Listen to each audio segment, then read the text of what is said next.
frequently referred to as a monolithic bunch.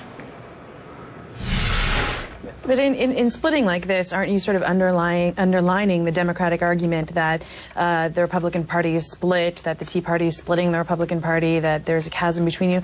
Not at all. In fact, if you look at it, when we started the debate, the initial offer was $31 billion in cuts. Some of us spoke up and we said that we needed it to be more. So we actually got it to $61 billion in cuts, and now we're getting $39 billion in cuts.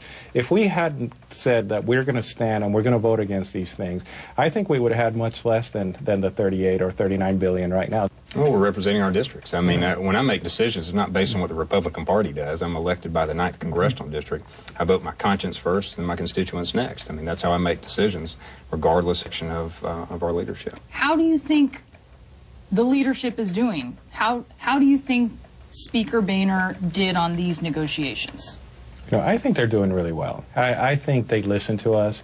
They take our messaging to the other side. And I think the important thing is that, you know, as a freshman, you think that maybe you're not going to have a voice, and I think our voice is being heard. An open rules process in which both sides have had equal say on ideas and bringing things forth only enhances the ability of having something bipartisan coming forward. And so I like that aspect about it.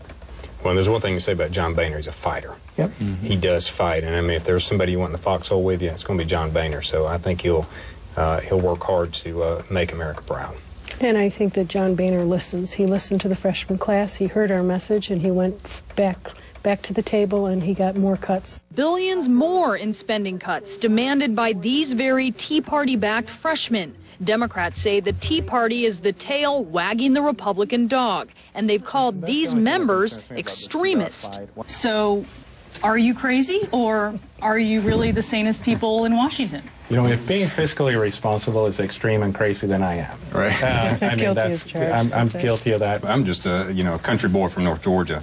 I have 3 children and a wonderful wife. And when I look at my 3 children who are 8, 11, and 12, I mean, they really represent the faces and the future of the children all across my congressional district. And what the Tea Party stands for is not extremism; it's about their future. I would also say, they've actually called me Hermie.